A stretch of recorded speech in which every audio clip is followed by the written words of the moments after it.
Okay, everybody. So let me just share my screen here for a second, and then we'll get moving. As you can see, we're recording this for everyone. So if you do miss pieces, we'll be able to post this for you just a little bit later.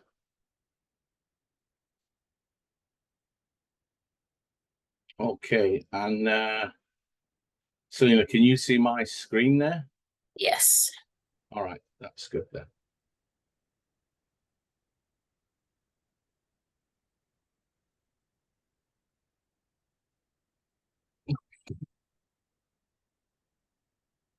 Okay, so let's make a start.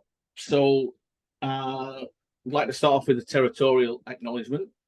We gratefully and respectfully acknowledge that our workplace at CSI Pacific exists on the traditional, ancestral, and unceded territories of the Musqueam, Squamish, Lil'wat, Esquimalt nations of the coast.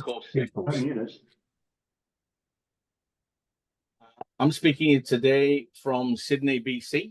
So I'm at home this evening, and I'm located in the traditional territories of the Wasanich people, where my family and I are happy to work, live, and play. So just a little bit of housekeeping then as we go forward here. Obviously, you can see we've got a pretty fully subscribed event. Just want to ask if you can keep your microphone muted as often as possible, but please keep your camera on if you want to do that. We will have a question and answer session at the end of the presentation, and I'll also be monitoring the chat box to make sure that if there are any questions, we'll get those. And when we come to questions, you can either just put your question in the chat box, or if you want to just turn your microphone on and ask that question. Either one is fine, whatever suits you. So just a quick note about our partnership here between Team BC and CSI Pacific. We've partnered to provide support to Canada Games athletes and coaches, and that includes everybody who was put on a long list back in September, October. We want to offer services and benefits to registered Canada Games athletes and coaches. So just trying to include more people into some of the benefits and the programs that we offer. Part of that is providing these webinars, but you'll also be able to access some of the things on our website as well, and hopefully you've been able to access them as we go through. And if you want to take a screenshot or a picture, there's the link to our benefits, resources, videos, and podcasts there. And maybe I'll put that in the chat box a little bit later on tonight for everybody to be able to take a look at. So what I want to do before we talk about tonight's webinar is just want to say a warm welcome to the Team BC chef de mission, Erin Main. Erin, many thanks for joining us tonight. We really appreciate you taking the time out, and just maybe wanted to hand over to you for a few moments here, and maybe you can kick us off tonight. Thank you very much, Andrew, and thank you, and thank everybody who's present right now on the call for taking your time out for this preparation. We are, as I've just done the math, literally 100 days out from the opening ceremonies of the Canada Summer Games. So we are getting down into double digits in our countdown. It's a pretty exciting time, certainly for everyone on Team BC, and I would expect for all of you as well. This is the first webinar in our Games preparation program. As Andrew has spoken to, this is a cooperative effort between Team BC and CSI Pacific, where our goal is really to make sure we prepare everybody heading out to St. John's as well as possible to have your best possible performances. And it is one of the many advantages of being a part of the Team BC program. In addition to all of the excellent training that you're doing through your own PSOs and with your own coaches, our ability to provide these additional services and supports as you prepare, it's part of what makes I think the Team BC difference, and it ensures our success at the Games. I want to thank Andrew for putting this on, Celina, as well as Sam from Team BC, who've made all the arrangements for this to happen. And of course, our three athlete panelists, Emma, Kristen, and Joel, thank you. I look forward to hearing, and I'm sure everyone here is looking forward to hearing your perspectives and experiences and learning from your success. And perhaps you might have some stories of less successful things we can learn from as well, who knows? But I'm looking forward to hearing from you. Everyone else is. I really appreciate you giving your time for this to help prepare our next generation of Team BC athletes. And with that, you didn't come here tonight to listen to me, so I'm going to hand you back to Andrew and to your panelists. Thanks, Aaron. I did see that Jarrett has jumped on the call. Jarrett, if you're there, if you want to open your mic, if you just want to introduce yourself, and we'll let you do that, and then we'll kick on. Yeah, thanks, Andrew. I mentioned to Andrew, I am just on the highway here, and I found a couple bars of reception. So hopefully you can hear me okay. But Aaron just did a fantastic intro. I don't have much more to add. I just want to thank everyone involved in the planning of this. And of course, the athletes that are going to tell some fantastic stories. And other than that, I'm just going to sit back and turn my mic off and enjoy it. So thank you, Andrew. That's great. Thanks, Jarrett. Okay, so tonight our panel will reflect on their previous games experience. We're going to ask them some prepared questions, so we're not going to throw any curveballs at them.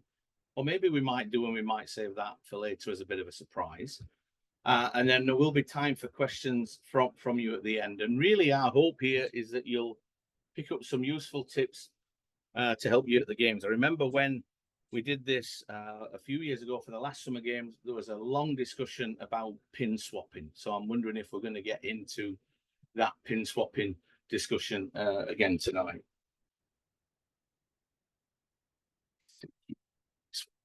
So here's our panel tonight. Our moderator is going to be my colleague from CSI Pacific, Celina Toth. And we're going to hear from Emma Entzminger, Joel Ewert, and Kristen Henry. So this is Celina. She's a veteran Canadian diver, recently retired. She specialized in the 10-meter platform and has over a decade of international experience, including the Tokyo 2020 Olympics and multiple FINA Grand Prix medals. She's currently our comms coordinator at CSI and has 2 hairless cats. And I want to mention Reggie and Otis because you might see them from time to time pop in the screen. So thanks to Celina for joining us tonight. We're going to hear from Emma Entzminger. She's an Olympic bronze medalist and longtime member of the Canadian women's national softball team. Known for her resilience and leadership on and off the field, and also in her spare time was a really good soccer player. And I was really disappointed when we didn't get a chance to get you on the soccer team, Emma, but when I saw you winning a bronze medal, I was really kind of pleased that you went in that direction. So you made the right choice. As I said, she's helped Canada podium at multiple international events, including that bronze medal. So welcome to Emma this evening. We've also got Joel Ewert. So Joel's a dual sport athlete in wheelchair basketball and wheelchair rugby, and was recently named to last year's wheelchair rugby team for the Paris 2024 Paralympics. I've known Joel a long time. He's been involved with some athlete testing that we did as part of a BC Summer Games a few years ago. So I had the pleasure to get an opportunity to work with Joel, and really grateful to him for coming along this evening. And then our last panel member is Kristen.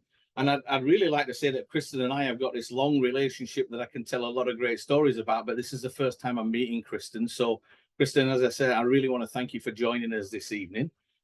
Kristen's a former Canada Games canoe kayak athlete, and she spent 7 years on the national rowing team and has competed at World Championships, World Cups, and Pan American Games. The good thing here, along with Emma and along with Joel, it's a multi-sport journey, right? It's not I'm into one sport and that's it. It shows a real deep commitment to high performance and athlete development in Canada, and I think it's great that we can tell this story and let these athletes tell their story of being multi-sport athletes and how successful they've been. So without further ado, before we come to the questions, I'm just going to ask our panel, including our moderators, and maybe we'll ask Celina to go first. If you could just list your games experiences. Yes. Okay. So my first games experience would be Canada Games in 2009 in PEI. And that is still today one of my top 5 favorite competitions I've been to. I've done Commonwealth Games, Pan Am Games, the Olympic Games, and BSU, which is the University International Games. Okay, that's great. Emma, if you can do the same for us. Yeah, 2013 Canada Games in Sherbrooke and 2017 Canada Games in Winnipeg, Pan American Games, Olympics, and World Championships. Thank you, Emma. Maybe we'll go to Joel. Yeah, so I competed in multiple BC Winter Games as well as and then went 2015 Canada Games in Prince George, 2019 in Red Deer, and 2023 in Charlottetown, and then yeah, Paris 2024 as well. Okay, that's great. Thanks for that, everybody. The idea here is to try to show you that this is. You missed Kristen. Oh, did I miss Chris? Sorry, Kristen. And we've known each other years. I can't believe I've done that to you. Sorry. All good. My first experience with games was actually 2003 Western Canada Summer Games when it was in Selkirk, Manitoba, or 2002. I can't remember. It was so long ago. I did 2005 Canada Summer Games in Regina, and I did 2009 in PEI when I was with Canoe Kayak. And then I went to university, did some volleyball, switched sports again to rowing, and ended up doing Pan Am Games and many World Championships with rowing. Okay, thank you, Kristen. Yeah, so I hope you can see here that this not just only multi-sport athletes, but the multi-games athletes, and the idea here is to paint this picture of a games pathway. And our hope is that you're on a games pathway, and this is not your last major games, and this is a stepping stone on your continued athletic development. So I'll step aside now and want to hand over to my colleague Celina, who is going to moderate a bit of a discussion with our 3 panel members. So I'll on mute and over to you, Celina. All right. Okay. Well, hello, everybody. Thank you for being here. This is my first time moderating a panel, so thank you for having me. I'm quite excited. I'm excited to be here with all of you awesome Team BC athletes, potentially going to your first games or multiple. And you know, whether it's been your first games or not, you can learn lots from the athletes that we have here to talk today. So let's just jump in. So to start us off, I wanted to take our athletes back to the very first games experience. So for some, that's going quite far back, myself included. So you were probably full of excitement, maybe some fear, not sure what to expect. So if you could go back and give yourself one piece of advice, maybe 2, knowing what you know now, what would you say to yourself? Let's start with Joel. Yeah, I think for me, a couple things come to mind. The first thing is to, use all the resources that you're given from your coaches and your management team around things like sleep hygiene and, some tips and tricks for travel. Because I think that's something that we can, if it's your first games, you're coming in, you're really excited, and it can be something that's sometimes ignored. A lot of those tips and tricks, those long email lists, and you're told to go through them, and sometimes as athletes we can think, oh, we got this under control, but I think all those are in there for a reason. And as I've gotten older, I've read those documents more and more, and they really do help. So especially with you guys having a potentially long trip out to St. John, I think it's a really important thing to listen to some of the guidelines and feedback you'll get from coaches and management going into that first games. Because I think for myself, I didn't do as much preparation as I would have liked looking back, and it maybe made those first few days of those games a little hectic for myself.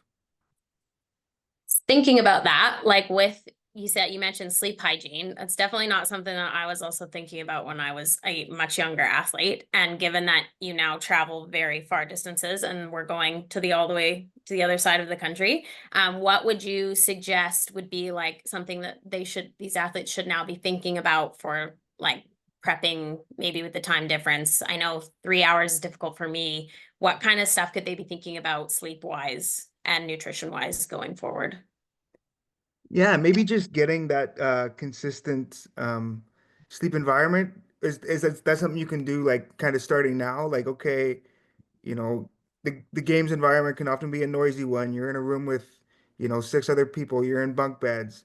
And so are you the kind of person that's going to sleep with headphones? Are you the kind of person that's going to wear a shade over your eyes? Get consistent with that with kind of your process, and then as it comes closer to the games, listen to the athletes or listen to the coaches and your sport management team when they say, okay, we're 4 days out, go to bed at this time, or because the travel and that long flight out, I and kind of know exactly how it goes because I was just in PI a couple years ago. But really take that stuff seriously. Like when you get on the plane, like lights off and try to get as much sleep as you can, and even wearing sunglasses that morning when you get off the plane so that you can kind of catch up on some more sleep was a tip that some people use. So once again, just really listen to,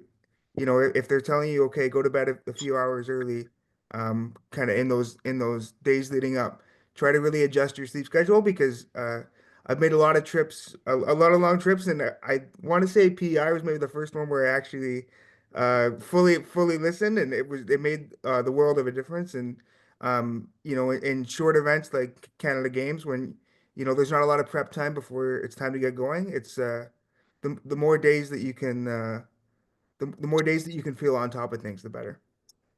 Yeah, that's a good point. I feel like when my coaches were always giving me like, oh, take a couple days to like get on track of that timeline. I'm like, well, there's no way I'm gonna do that. And then you totally regret it. Okay, thank you for that. Emma, what about you? I think for me, like the big thing is being where your feet are. The games experience can be super overwhelming. I know as like for me, it was my first multi-sport event. So it's just a lot different than maybe going to just a softball tournament where it's just softball athletes. So whether that's just enjoying those moments with your teammates between games, and being present with them, like a lot of those girls I played with, I never see again. And that's the team I had in my first games, and it was a different team in my second games. And you never get to play with them again. And I think with the way society is now, cell phones are a huge thing, but like I think cool, capture moments with your teammates and friends, but also like be okay with putting that away and being really present in the moment. There's a lot to take in, and I even look back in my games experience and it's a lot of a blur at times, and maybe that's because it's been a few years now, but just really, really like honing in those moments and being with your teammates and enjoying the whole games experience. Like, yes, the sport is super important and being present in times of games, but also being just present, enjoying meeting other athletes, meeting other, watching other sports, just like the whole experience of opening and closing ceremonies, just all of that. I think just being as present as you can would be something I definitely would have told myself looking back now. Yeah, I feel like those moments are so big and you can get very caught up and overwhelmed. It's really hard to, like you said, ground yourself. Is there like particular things that you did to do that once you realized that was important to you going on into your bigger games? Maybe the athletes can take a few tidbits and do that themselves this time around. Yeah, I think, I mean, my first, honestly, in my Canada Games experience, I don't think I was maybe great at it. Looking at like a Pan American Games now and Olympic Games, um, was honestly just unplugging from things and being with my best friends. And I can honestly say my teammates are my best friends, and being able to connect. And I think like the athletes are doing these experiences and at the Canada Games with you, they're all in the same boat. Yes, some maybe have played in a past games, but you're all kind of through that journey together. And I think to that point of like leaning on your teammates, but also leaning on your support staff of like, oh, there's moments where I'm feeling super overwhelmed or I'm feeling like maybe I'm not like in it. Just being able to lean on each other because you're all going through it. Some maybe be able to share experience from being at other games and others haven't been. So just kind of definitely leaning on each other and your teammates through that. For sure. I know that we're gonna have for some of the athletes that end up going to the games, we're gonna have some mental performance consultants there who could be resources for you to connect with. Have you ever taken an opportunity to use that when you're at the games? I never used like I have a sports psych that I use and I've connected with just personally, but I know there's so many resources that when I was younger, like you were talking about Joel about sleep, just things I thought that maybe weren't important now. I wish I probably started earlier. So I think mental performance is huge in every sport, and every sport kind of has different avenues of how we deal with things. But if I definitely could look back now, I would take up those opportunities and those resources that Canada Games and Team BC are providing you, because they're going to help you in the long run. Awesome. I have one more quick question that made me think when you said that every time you went to a different Canada Games, you had different teammates. And some athletes, I know it, like we said, it's very intimidating going to these events. And for those athletes who are in sports like yours, who are meeting different athletes, do you have any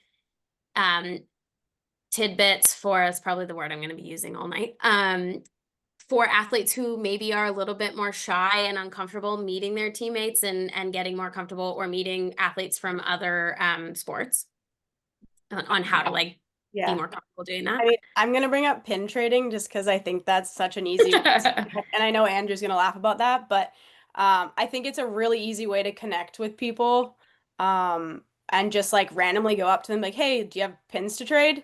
And then that just sparks a conversation and maybe kind of breaks that awkward silence. I think just having, at Olympic Games, you've got that, Canada House, you've got that place where all Canadian athletes come to. Same thing.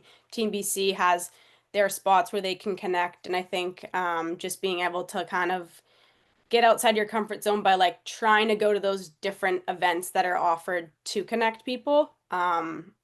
Easier said than done, but I do think pin trading is one way to just kind of spark a conversation and meet new people. Totally. There you go, Andrew. About 10 minutes into pin trading conversations. Thank you, Emma. That's awesome. Also, we will have an area like that for Team BC athletes. If you're, for those that are on listening, wondering about that, we're definitely going to have a Team BC house room where you can come and see us there. Kristen, how about you? Looking back, what would you tell yourself now if you were in these athletes' shoes? So I'm gonna reiterate a little bit what both Joel and Emma mentioned in terms of using the resources around you. Like, so my first games experience, I was 12. My second one, I was 15, and that was before the days of social media or like being on your computer. Like, we didn't have the fast Wi-Fi and that sort of thing. So I'm gonna date myself a little bit there, and I think having these webinars is just amazing. I think this is a great opportunity for athletes, and it's something I wish that I had.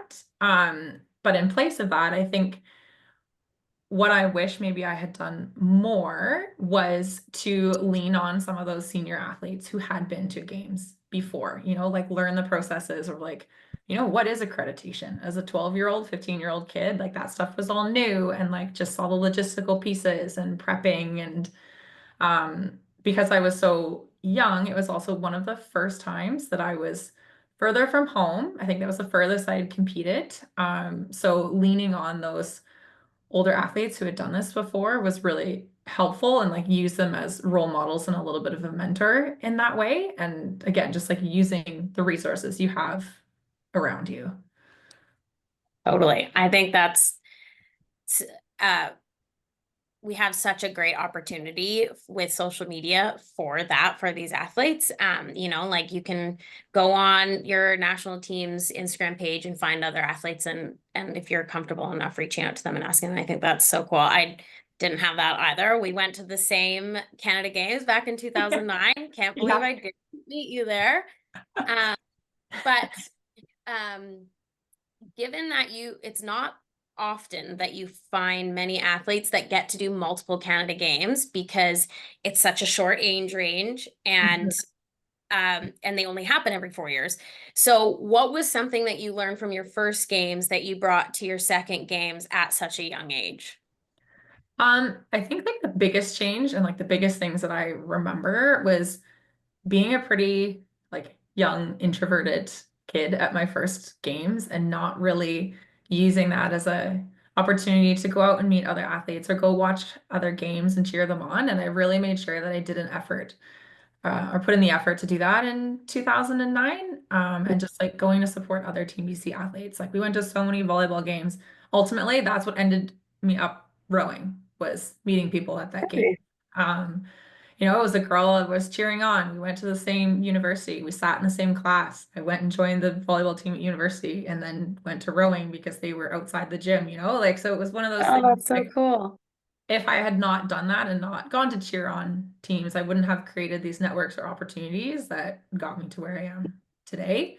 And that comes with, you know, the experience, right? Like knowing that I'm a little bit older. I want to be more in the games, so to speak, and not being afraid to do that. You know, you see a fellow Team BC athlete and just go say, hey, like, what sport are you from? Like, and just get those conversations going and not being afraid to do it. Because chances are they're also afraid to come and talk to you. Yeah, that's true. Oh, that's so cool. Giving me goosebumps thinking of like, of having such a cool opportunity to do too. I would have loved to. Canada Games is, like I said, one of my top 5 competitions that I've ever been to. So I'm super jealous that you got to do multiple. Super fun. Yeah. Where were they again? Which ones you did? Yeah, PEI and Regina was 2005. Regina. Yeah. Okay, cool. Yeah. And All the right. only reason it actually worked out was Canoe Kayak changed the age of Okay. competing. So I did 2002, must have been 2003, 2005. Didn't do 2007 because I was too old. And then they moved the age up by Oh, cool. 3 years. So that's why I could go and do 2009 and why I wanted to do 2009. Yeah, that's so cool. I love that. Okay.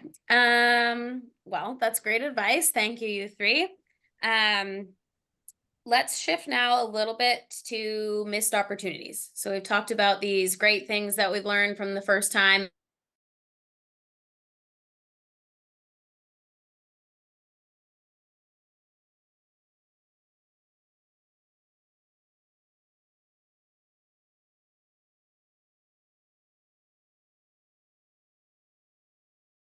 And we forget what's really meaningful in hindsight. So I know we've kind of slipped into that conversation a little bit, but maybe Emma, you can dive a little bit more into some of your experiences there. Yeah, I like my top thing I kind of honestly think about often. In 2013,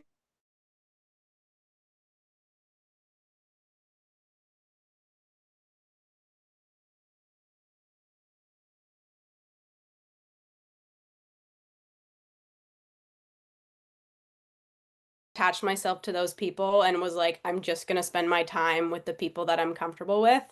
And looking back, I definitely regret that. I wish I put myself in those uncomfortable situations and like room with someone new that I maybe like didn't know as well and connect with other people and gain those relationships. And then looking into 2017, I think it was really cool because I had the opportunity to almost like relive that and redo that. And being able to reflect on 2013, I was able like, I'm going to redo this and make it the way I wanted to. And being able to just be like, okay, I know this person because I grew up playing with them or playing against them. And then there was someone maybe from the East Coast that I knew then, like even connecting with them outside of just being with Team BC, like just being open to like uncomfortable. I know it's like everybody wants to be comfortable, everybody wants to be with their people and need in these safe spaces, but like we grow when we are uncomfortable. Like I think about training environment for me, even now as a national team athlete, like I want to face the fastest pitching I can in a training environment. So I go out and I play in the game and it's just easy. I think that's the same as like you as younger athletes, whether it's on the field or on the court or whatever that looks like and how you train, but also just like with your teammates and with the people you're around, because it does help you grow into a stronger person, with just all these values and characteristics. So I think, just yeah, not being so like timid and kind of like just comfortable. That's the best way I can explain it, and just really pushing myself to be in those moments of just like, oh, this is really awkward, but like it's okay to be in those moments. Totally. That was like the one thing that I had such a hard time learning, but like was my motto through my 20 years of sport was like being uncomfortable or being comfortable with the uncomfortable. Because when you go into competitions, you have no idea what's going to happen and you're going to be nervous. And so what's the best way, to learn to be comfortable is putting that into your practice and figuring out how to be putting yourself in uncomfortable positions to learn how to do that. Right. Was there a way that you may have done that leading into any of your games experiences of like trying to figure out and learn how to be comfortable with being uncomfortable? I do think like I mean it's hard because in 2017 I was 4 years older, so I think just a level of maturity did come with that, and like knowing I maybe didn't do what I wanted to. I think I had some great teammates that kind of like almost pulled me out of it to be able to be more open and like be able to kind of maybe just shed off a shell of you that you're kind of hiding, that just authentic personality. Mhm. I think learning to like not care so much about what people think. I know that's so much easier said than done, but like we are all so amazing in our own ways, and you are you because that's how you're made up. And I think as a team we all have different values, and that's okay, but like we all are different and quirky in our own ways, but that's what makes the team so great. So just starting to be just, confident in your own shell and being able to be like, okay, like I'm just gonna go do this and meet someone. Just slowly like taking those moments that you can, like I said, to be uncomfortable and to push you to that. Yeah. So you're speaking about doing that at your next Canada Games. Did you find yourself ever having to like speak to yourself about that again later on in your career, potentially like at the Olympics, or how did you handle that? Yeah, I mean, just every team was like I had mentioned kind of earlier, but every team you go into is new. Like even my first time being with the national team as a young player, like going into a team meeting and everyone's got to share their opinion about whatever the topic is. Like it can be very intimidating and scary to share what you feel about whatever topic you're talking about. And you're talking about like teamwork in a group setting, being able to just be like confident in that, and like your opinion matters, and it's like doesn't matter about the people around you.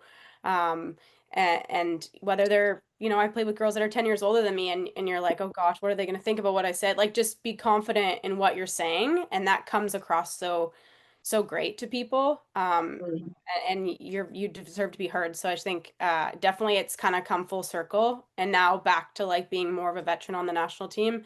You're kind of back in that, but I always remember that now as a veteran, just trying to make everyone feel as comfortable as you can, in those environments as a leader on the team, because you're all kind of at different places in your career. Love that. Yeah, you're all there for a reason. You made the team, so you deserve to have an opinion. So totally. Thank you. Love that. Joel, what about you? What Yeah, I did think do I need to refresh the question for you? no, I see it on the Okay. screen here. I'm good. Okay, great. Yeah, so I think for me, you know, as Emma mentioned, one of the big things was getting out there and doing things and pin trading and finding your least favorite part of your kit and trying to trade that for something from another team because you know those are the experiences that you can't really recreate anywhere other than at a multi-sport event like a Canada Games or a multi-sport games. But I think thinking about specifically kind of my first games and something I wish I had done better. So my first games, I was actually in my hometown of Prince George, and Ooh.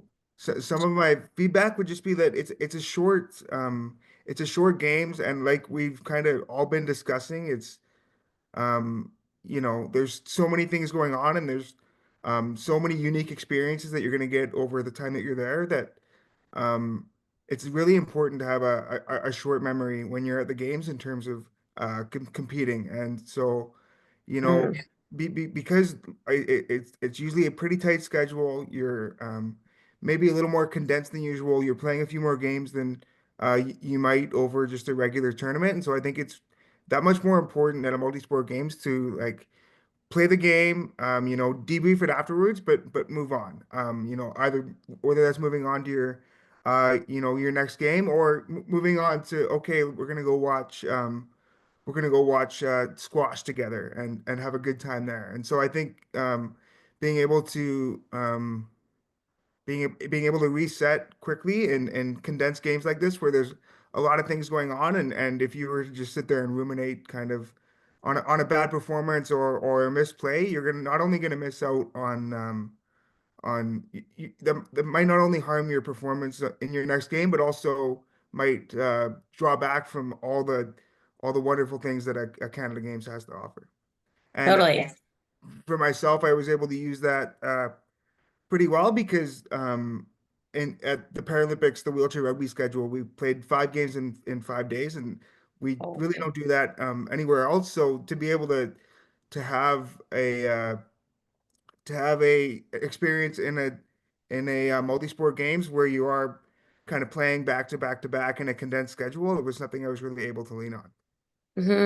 Be a goldfish. Yes. Be a goldfish. Yeah. So do you have any like so at the Paris Games, 5 days, games in a row. I know you guys had a bit of a rough tournament. You guys did great, but maybe not. And talking to some of you know that you guys thought you could have performed better. So speak to that. Like, can you give us the tricks on how you moved on from game to game to game, and came out with, like being proud of yourself because it's such a great, incredible accomplishment. Yeah, I think it's just really one of those things that you just be grateful for every day. So the fact that yeah, our the most important game of our tournament was probably our first one, and that one didn't go well, and we weren't able to beat the States. And then it's okay. Well, there's no point in breaking it down now. We've been talking about the game in this tournament for hours and weeks and months, and so talking about it a little bit more at this point isn't going to help. So let's just move on to the next day and see what we can do. And so I think. That all kind of comes down to just trusting that you did everything you can and knowing that you're gonna just prepare for the next game and not not letting one loss bleed into 2 losses, bleed into 3 losses, or letting it affect your kind of whole game's experience is a huge part. So a big part of that is just being able to move on, but and it's okay to be frustrated. It's okay to be upset, maybe for that evening or for that next few hours as you debrief with teammates and coaches. But that anger and that frustration is only going to harm you, especially in the small events like this. Do you find it, are you the particular athlete that likes to do that with your team and debrief with the team and then let it go? Or do you need to go do that and then like maybe write something down or go for a walk or, like get fresh air, whatever? Like what type of athlete are you, do you find? I'm a team sport guy, so I always loved breaking it down with my teammates and often, your teammates have different perspectives than you and can say, well, actually, maybe they can pump your tires a little bit. No, actually, you did a really good job in this area, or no, and just being able to bounce ideas off each other and having those teammates as support. It's a little different in maybe the Paralympics where you've kind of been together with the team for a long time, and even in wheelchair basketball when I played at Canada Games, it was very similar where you're kind of with the same group. So, I was lucky to really not be playing with many strangers, and I think maybe that's why I was able to lean on my teammates for those tough debrief sessions and those tough times when you had to just move on and prepare for the next game. But yeah, for me, it was always important to go back to my teammates. That's great. How do you do that in, say, like a game? Like for me, diving, I'm an individual athlete. I do a dive depending on how long the event. It could be an hour if it's 40 people. It could be 3 minutes between the next dive. And like, you have to shut it off. You make a mistake, you've got 4 more dives, you got 1 more dive, whatever. Like I had to figure out how to just move on. So how do you do that in a game that's continuously going? Yeah, I think that's where mental performance comes in, and working with the NPCs that you guys will have access to, and being able to find out, okay, what works for me? What's a trigger word for me that resets everything? Um, you know, for me it was just for me that wasn't a word, but it was like just 2 deep breaths that just involved everything, letting my shoulders up, letting them back down. I know for other people that could be just finding a word like, okay, next play, or, whatever works for you. But it's important that you take that time to figure out, okay, mistakes are going to happen, bad plays are going to happen, but taking that time to work with your mental performance coach, or, a close teammate, and figure out, okay, this is what works for me. I think I can get behind that. And then being consistent with that.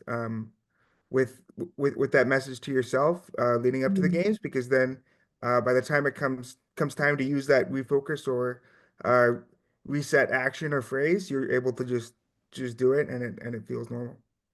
Yeah, that's awesome.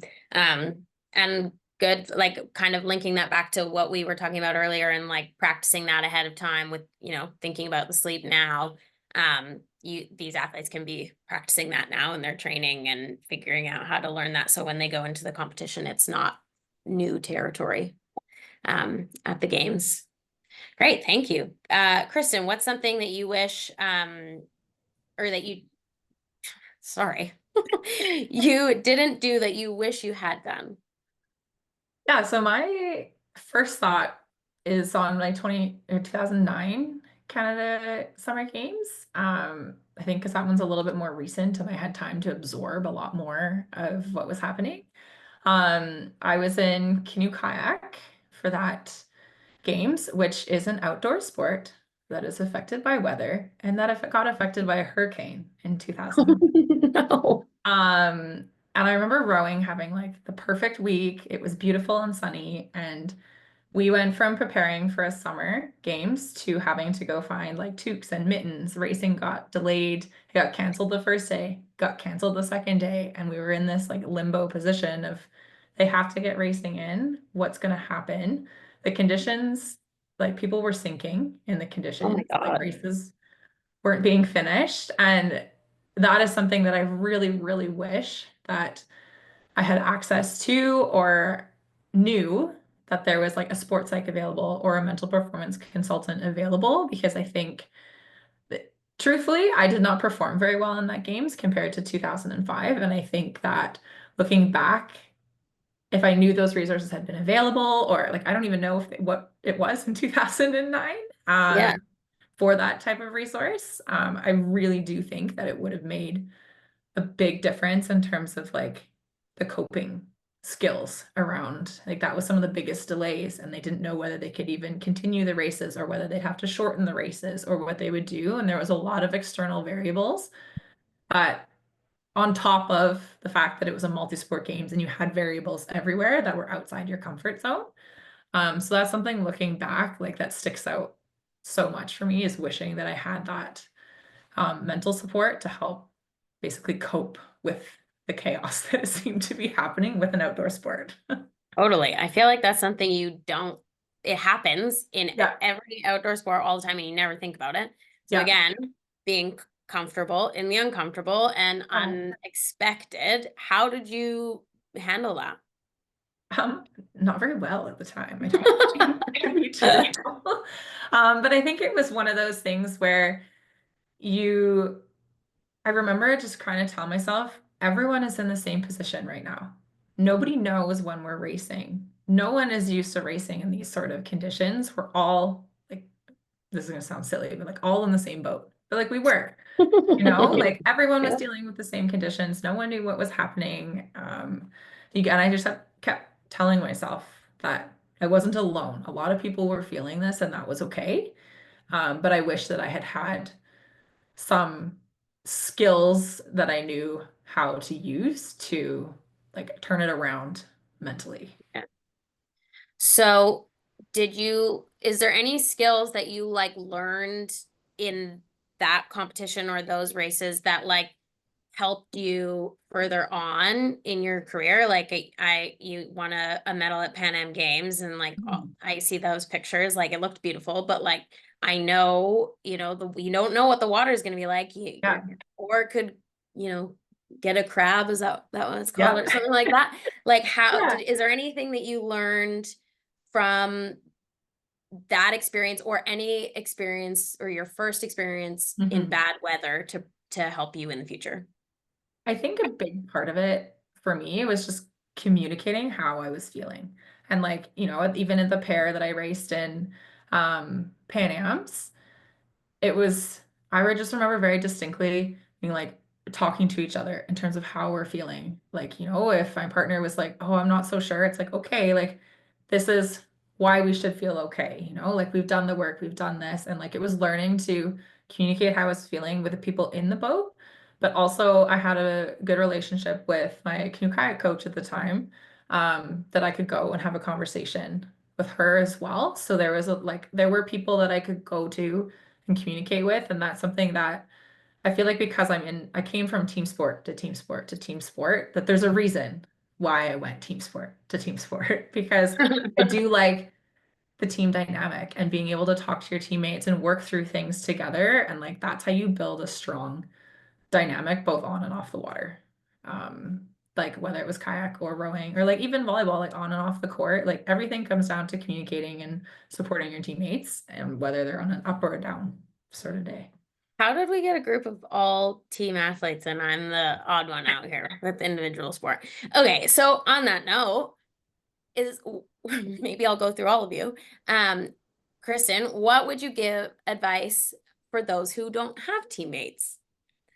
And what could they do for that exact thing? If maybe they have a difficult time talking to their coach and there is nobody there, like what, and talking to mental performance, maybe I'm taking away all the answers, but like what, dig deep, like what is something that you think like a brand new athlete, first competition, and doesn't have teammates, what can they do? My first thing is to talk to somebody at CSI Pacific, like know what resources you have, like, like they've got, you guys have all the resources in the world. I feel like even if you don't know where to go, I think that there's somebody in CSI Pacific or some Team BC personnel somewhere that can help guide you to who you should talk to or who you could reach out to. Like, and I think that's also stepping outside of your comfort zone and asking people for help. But I think, I'm gonna age myself, but I'm 35 now, and I'm still like, that's still so hard to ask people for help. But I think it's okay. Like, we need to know that that's okay. And if you don't know where to go, just ask somebody who could potentially guide you in the right direction. Yeah, for sure. Yeah, like I'm 2 years younger than you, and I'm recently retired, and still like we're high level achieving athletes, even outside of sport. I know, I'm sure every athlete on here, wants to do their best. And we're so independent. It's so hard to ask for help, or when you make a mistake and you're just beat yourself up. Like today, made a big mistake at work, and I just had to sit there and how much that sucked. But what was the first thing I did? I literally told everybody I saw about how stupid I felt. Like, and it was so dumb. And they were just like, stop being so hard on yourself. It's fine. Like, you corrected it. You're good. So yeah, definitely difficult, but great advice. So thank you. Okay, moving on. Kristen, you haven't started yet. I'm going to put the ball on you. For this last question, let's focus on learning and growth. So every games experiences teaches us something, whether it's about sport, teamwork, resilience, or ourselves. So tell us about like your favorite experience and like what lessons you learned from it. So first, tell us the experience, and then two, the takeaway. Okay. My first games was so long ago that it's honestly such a blur. But I feel like Or your second, or any I'm gonna game. like kind of tie them together a little Okay. bit. Because I remember, like, as I mentioned before, I was a very introverted, shy kind of person at my first games. So I don't really recall going out and seeing any other sports or anything like that. I stay very internal in that way. So I'm glad that I did not do that in 2009.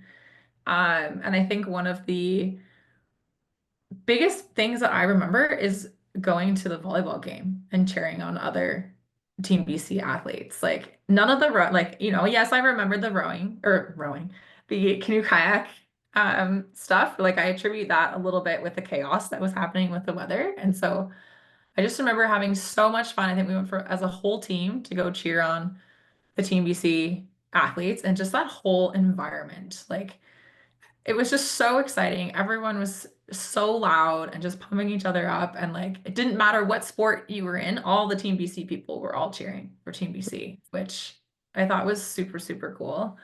And I think sometimes it's hard as an athlete competing to want to take that time, away from, say, your prep to like go and watch a game or something. But I do think it's really valuable mentally in a way to like, don't spend all day out watching an event, but if you have a day between events, go watch an event that you can sit down but still cheer on fellow athletes. And like that's where you build networks and opportunities. And I would not have started rowing had I not done that, or like met the people who eventually convinced me to try out for the volleyball team at university. So I think like that's a big thing that sticks out for me. Like, had I not gone to that game, I would not have met the girl who I sat beside at class in my like third year university to tell me that they're short athletes this year. You should email the coach. And I did. And So cool. it took off from there. And like, yes, it was not performance related at all, but I think that's the really unique part about multi-games, like experiences. Like, it's not always, yes, it's about performance, but there's so many other cool things as part of it. Totally. Like I can remember that too in my first games. Like I know a lot of our coaches were all like, stay in the game, stay in the pool, don't go elsewhere. And I am an odd one out in the group. Like I'm definitely a extrovert. And so I was like, we got to go somewhere. Like I can't sit in this place. And we got lucky that there were some sports in our like where we were staying, right? Do you remember that? I don't know, they had like wrestling within the venue of where we were sleeping, so we could literally just go walk and stay right there. It was so cool. I'm never gonna forget that. I was so sick.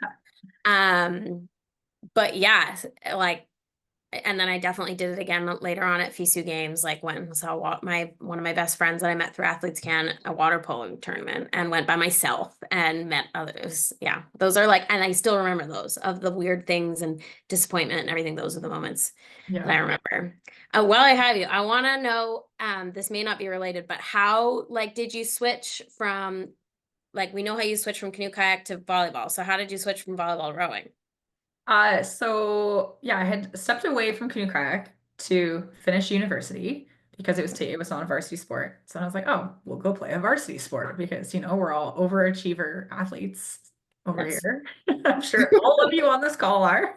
Yeah. And so I played 2 years of volleyball because I went to SFU. So the school transitioned from like the Canadian university system to NCAA. So I played football.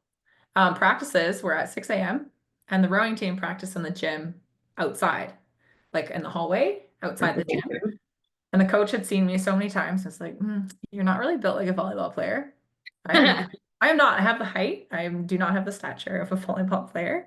And I remember them being like, you should come out and try rowing. And I was like, rowers go backwards. I go forwards. I do like there was like a weird thing at Burnaby Lake, and I was like, nah, I'm not gonna do that. And then I sat on it for a few weeks, and I was like, you know what? He gave me his phone number.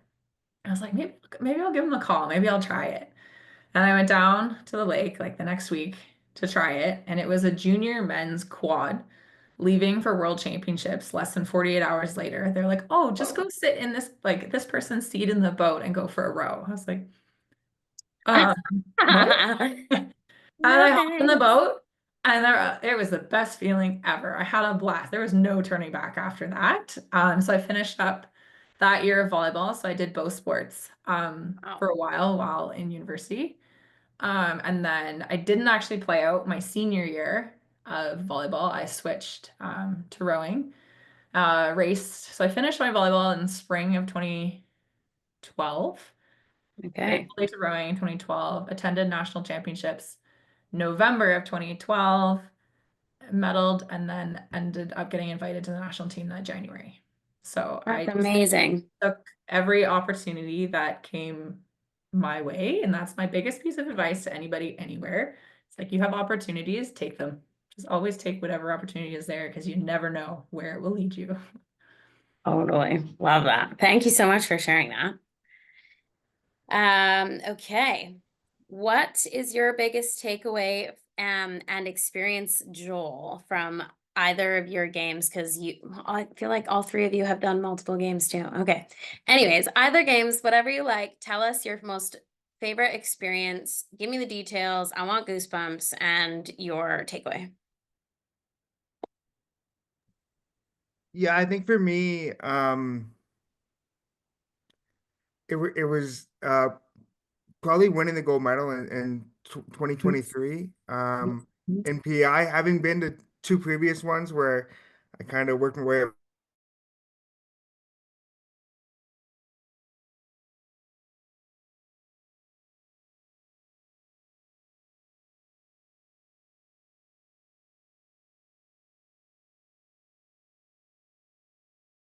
My biggest takeaway from kind of all the games and how they progressed was that I, especially after that first one and reflecting on the first one, I began to use them as times when you can really try out, what works best for you or finding your routine. I think that uh, in that first games in 2015, um, it was very overwhelming. I was in my hometown.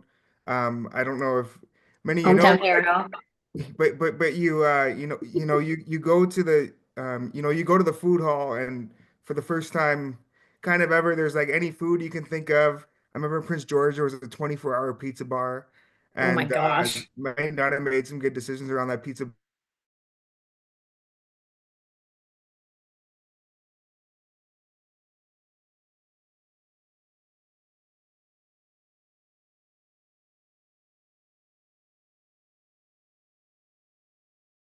of the those kind of games experiences and going out and seeing things and doing things and going to see other sports. But then 2023, as I got closer, I really began to use this as a test run for a Paralympics in the future. And I think for a lot of people on this call, like um, you know the Canada Games experience, if you're thinking about potentially pursuing an Olympics or a Paralympics one day, is kind of that perfect time to figure out what works for you and what doesn't.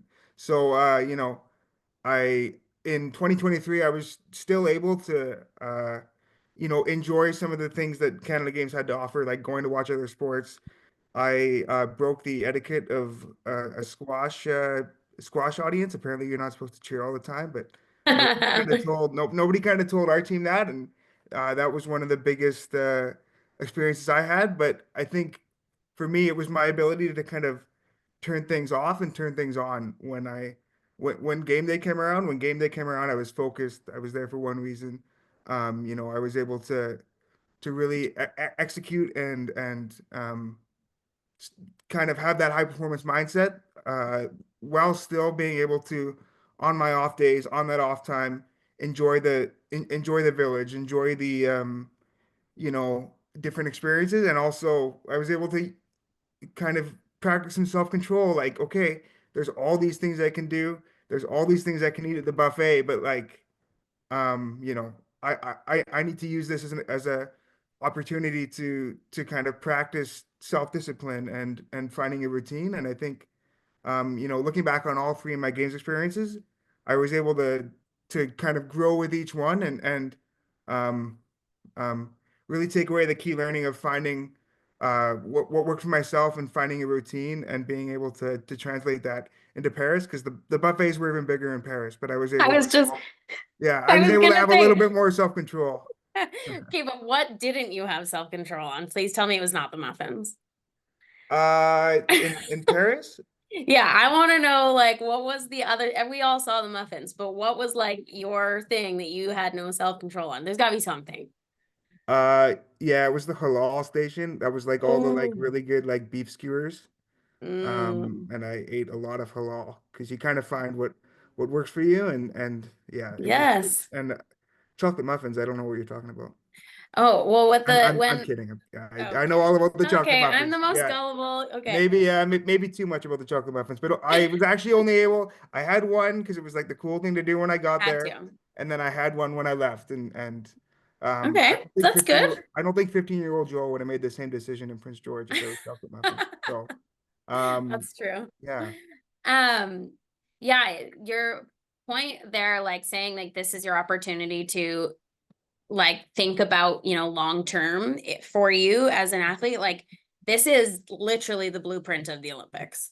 So whether you know you're early on or you're a little bit older at the games, like, and you know the Olympics are your goal, like this is the perfect opportunity to like take it all in, go in with big open eyes and learn you in that experience. Because if you get to those higher games, you know, world university games, world championships, those are long. Like this is exactly the environment. And it's your first opportunity. It's so cool. So great points.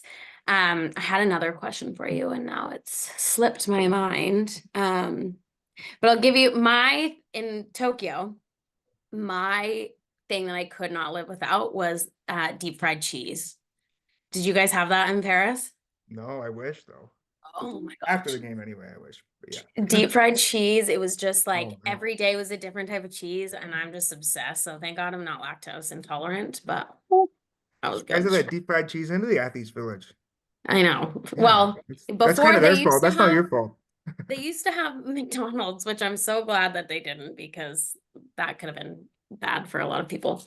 And those lines get long with that many athletes. All right, thank you for sharing that. Emma, can you wrap us up on your best experience and biggest takeaway? Yeah, those are two hard to follow little spiel.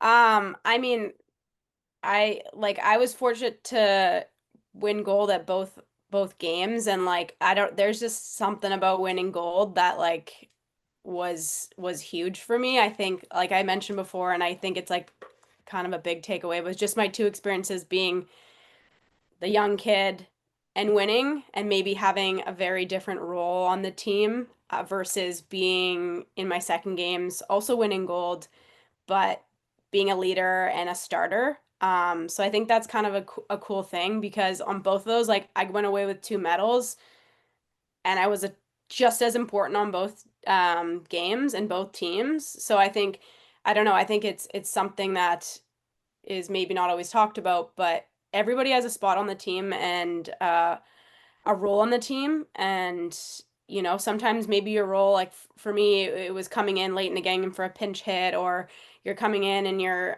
just being a pinch runner, and it might be a smaller role, but it still has a lot of impact on the team, whether or not you maybe feel that at the time. And then coming around and being a leader and being a starter and playing every single game.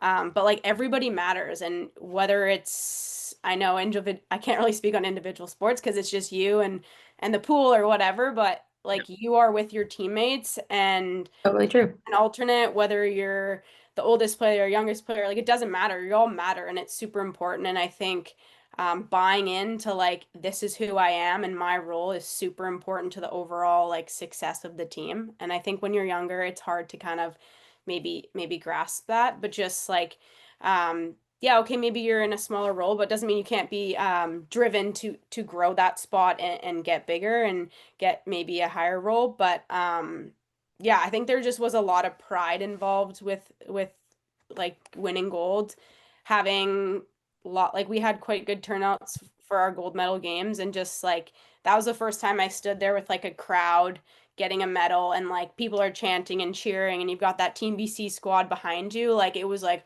holy, like this is like, where am I? This is so surreal. So I think for me, it really sparked a lot of motivation and a lot of inspiration to want to even achieve that on a higher level. And that might be cliche to say, but like this, like Joel said, this is the stepping stone to a higher games, whether it's a Pan American Games, whether it's Olympic Games.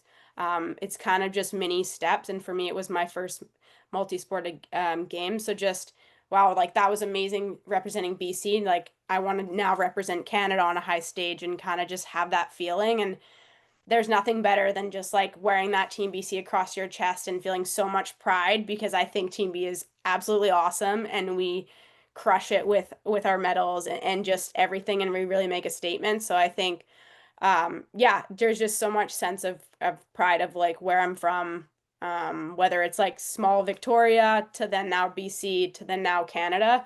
Yeah, it's pretty special. So that's kind of Totally. I love that. Give me goosebumps. And I went to my first Canada Games was actually for Team Ontario, and I wanted to be from Team BC. So I know, boo. I am so happy to be here. I'm so excited to go to St. John's with part of Team BC and, you know, cheer on the athletes on the call.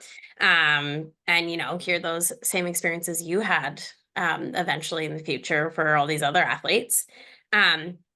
Your games were back to back, right? Like 1 year and then the next one, or were they separated? it was 2013 and 2017. Okay, so back Like to back. sorry, like back to back. Yes. Yeah, Yes. yeah, back to back games. So going from the youngest on the team in your first year to then being a veteran leader in your second year, what did you learn? Like how did you figure out that transition and coming off a huge win in 2013, and then you find yourself as a leader in 2017 and you have all this adrenaline and all of the knowledge from the past? How do you translate that into another win as a leader?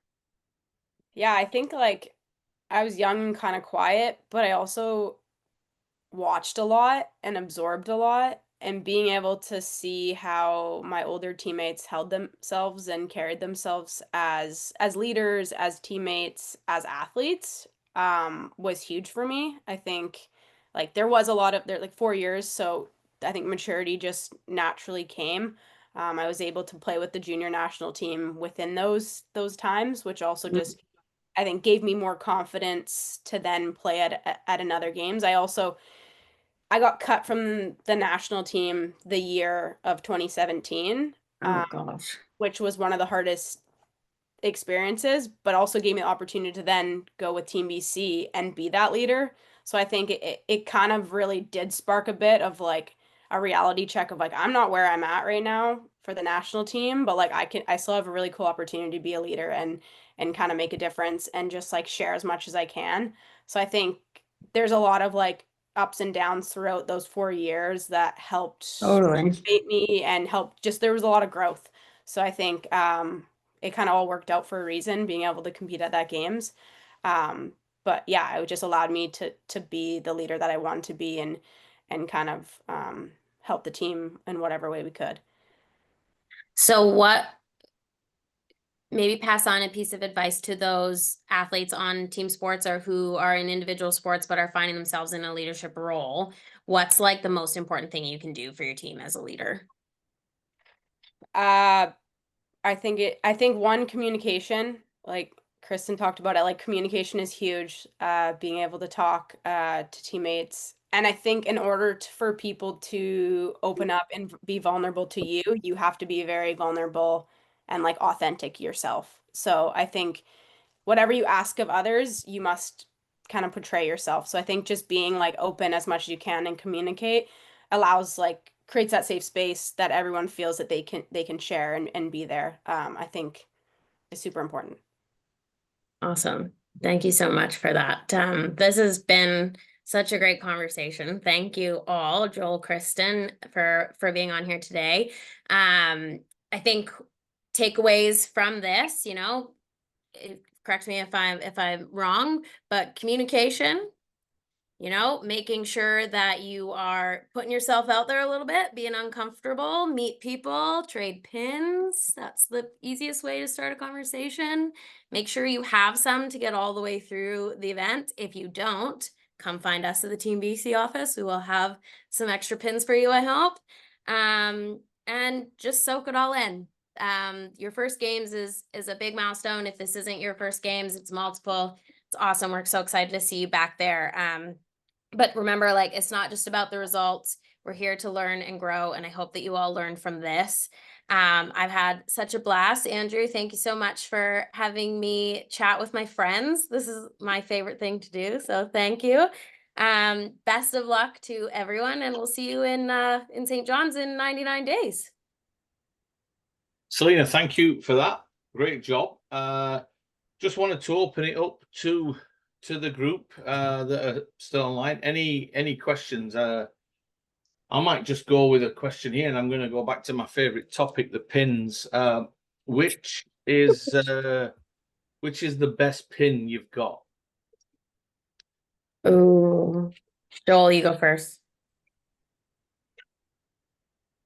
I think I got a full Nova Scotia lobster pin from my first games in 2015, and it was a pretty cool lobster. That's Yeah. Yeah. I tip on pin trading. You're gonna get like like a couple of the big set pins, so like 3 pins. Treat those like gold. Only trade those for stuff you really want. And so I kept mine for Nova Scotia lobster, and it worked out. Nice. Kristen? I don't remember 16 years ago, but I can tell you where they are in my house. They're hanging on a bulletin board near my workout. Oh, you I still don't got them. remember, but I want to say it was like, I feel like one of the territories. I remember, I don't remember what it was, but I feel like there was a territories, like a Northwest Territories or something.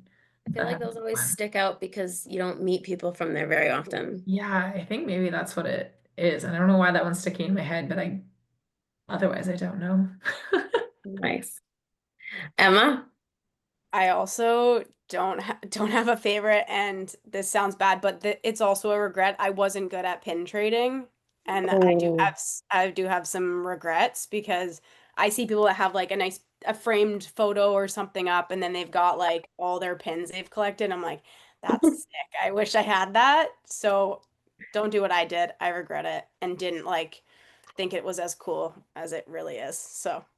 I feel like I always did that too. I was like, oh, I'm not going to do this. And then I like either get sucked into doing it or I don't and I regret it. But did you learn from that at the games and going to the Olympics and redoing it? Well, I felt like in Tokyo, it was very like still the COVID days. So like there wasn't much of that going on. That's a good point. I forgot about that. Yeah, we didn't really we were like, don't do that. So yeah, I learned, but I still have yet to redo it, I guess. There's more opportunities. Yeah. LA. Andrew, do you have any other questions? Yeah, well, my reason for asking about the pins was I thought I better try to balance it off.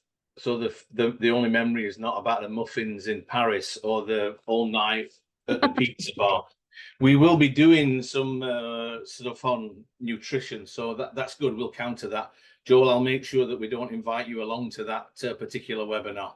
Yeah, unless you want what not to do, I can tell you. Yeah. Okay, so no questions in the chat box here. So think what we'll do is we'll start to wrap up. So just wanted to thank you to everybody for taking time to join us this evening. And obviously many thanks to our panel and to Celina for moderating here. Our next games prep webinar is 4 weeks from tonight, Thursday, the 27th of May. And that's preparing to compete on arrival. So we'll be talking about dealing with that flight. We'll be talking about nutrition. And we'll be talking about things to do so that when you arrive there, you'll be ready to compete. So again, quick thanks to everybody. It was great to see so many people join us tonight. Once we've got all our information ready for that next webinar, we'll get that information out through Team BC, through Jarrett and Sam, and hope to see as many of you as possible on the next webinar. And again, thanks to Erin for joining us, and thanks to Jarrett and Sam for also jumping in and joining us this evening. Thanks very much, everybody. We'll get a recording of this on our website, and I'll make sure we get that link to everybody who registered. Thanks very much. Good night. Thanks, everyone. Well done. Thanks, guys.